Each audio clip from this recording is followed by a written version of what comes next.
আসসালামু আলাইকুম। সপ্তম শ্রেণীর শিক্ষার্থী বন্ধুরা, তোমাদেরকে ইজি লার্নিংয়ের পক্ষ থেকে স্বাগত জানাই।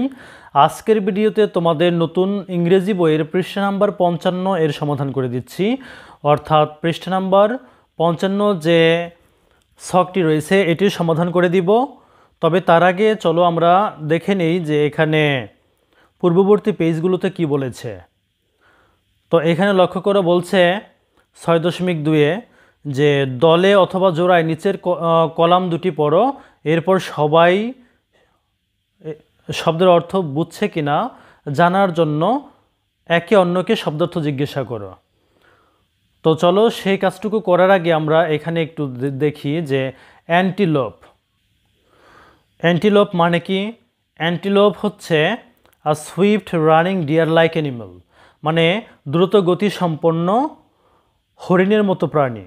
এই যে তোমরা ছবিতে দেখতে পাচ্ছ হরিণের মতো দ্রুত গতি সম্পন্ন একটা প্রাণী। তারপর লক্ষ্য করো রুমিন্যান্ট। রুমিন্যান্ট মানে হচ্ছে জাবর কাটা প্রাণী। তো এখানে মিনিংয়ে বলছে সে কথাই যে an animal that brings back food from its stomach and choose it again like a cow. বলছে যে এমন একটা প্রাণী যা খাবার পেটে থেকে বের করে মুখে এনে আবার চিবিয়ে চিবিয়ে খায়, গরুর মতো, যেমন গরু জাবর কাটে সেরকমভাবে। এরপর লক্ষ্য করো বলছে যে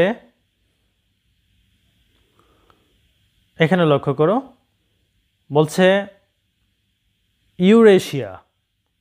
তো এটার মিনিংটা হচ্ছে a combined continent consisting of both Europe and Asia। বলছে যে ইউরোপ এবং এশিয়ার সমন্বয়ে গঠিত একটা কন্টিনেন্ট বা উপমহাদেশ। তারপর লক্ষ্য করো হর্ন। হর্ন মানে হচ্ছে শিং। তো এখানে বলছে কি যে ওয়ান অফ দ্য হার্ড বোন, একটা শক্ত হাড় অথবা বনি গ্রোথস on the head of an animal, একটা পশুর হেড বা মাথায় যে শক্ত হাড়ের মতো হয় সেটা শিং। তারপর লক্ষ্য করো এখানে আমরা দেখতে পাচ্ছি একটা বাছুর। তার মানে কাফ মানে হচ্ছে যে বাছুর, অর্থাৎ বেবি অ্যান্টিলোপ, অ্যান্টিলোপের বাচ্চা বা বাছুর। এরপর লক্ষ্য করো এখানে যদি এই ছবিটি আমরা দেখি তাহলে দেখতে পাচ্ছি যে একটা দল দেখা যাচ্ছে, পশুর একটা দল বা পাল বলতে পারো। তো এখানে হার্ড মানে হচ্ছে a large group of animals, মানে পশুদের বড় একটা গ্রুপ, অফ ওয়ান কাইন্ড মানে একই প্রজাতির পশুদের একটা group, live and move together যারা একত্রে বসবাস করে এবং একত্রে চলাফেরা করে, সেটা হচ্ছে হার্ড। এরপর লক্ষ্য করো এখানে আমরা কিছু গাছ দেখতে পাচ্ছি। তো এখানে কি বলছে যে ট্রি শুটস। লক্ষ্য করো ট্রি শুটস।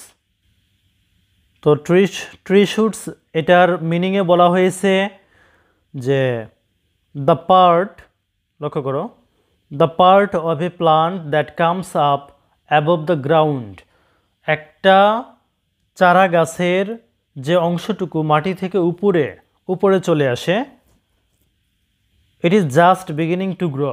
এটা মনে করো যে বিগিনিং টু গ্রো, জন্মতে শুরু করেছে এমন। Or a new part that gross on an existing plant, অথবা একটা রোপিত চারায় বা বিদ্যমান একটা চারায় নতুন একটা অংশ গজিয়েছে এমন। তো সেই অংশটাকে ট্রি শুটস বলা হয়। তো এবার এখানে 55 পেজে লক্ষ্য করো যে ছকটি রয়েছে, আমরা এই ছকটির শব্দার্থগুলো মিল করব এখন বাংলা অর্থ সহকারে। লক্ষ্য করো এখানে আমরা ছকের উত্তরগুলো লিখে নিয়েছি। যে প্রথমটি ছিল সাব স্পেসিস মানে উপপ্রজাতি, এটা হবে one of the types of a particular species, একটি নির্দিষ্ট প্রজাতির অন্যতম ধরন।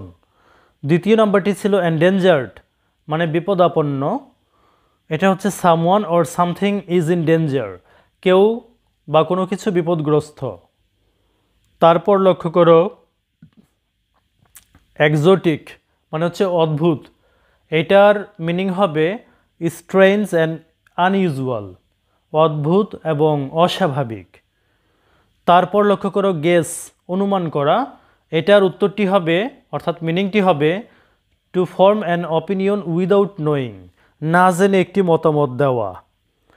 তারপর লক্ষ্য করো প্রিডেটরস মানে হচ্ছে শিকারী, an animal that lives mostly by killing and eating other animals, একটি প্রাণী যে প্রধানত অন্য প্রাণীদের হত্যা করে এবং খেয়ে জীবন ধারণ করে।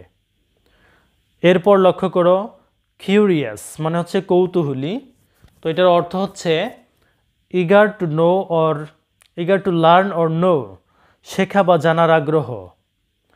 তারপর ডিটারমাইন, ডিটারমাইন মানে হচ্ছে সিদ্ধান্তে পৌঁছানো, তো এটার অর্থ হচ্ছে টু ডিসাইড সামথিং, কোনো কিছুর সিদ্ধান্ত নেওয়া। তারপর লক্ষ্য করো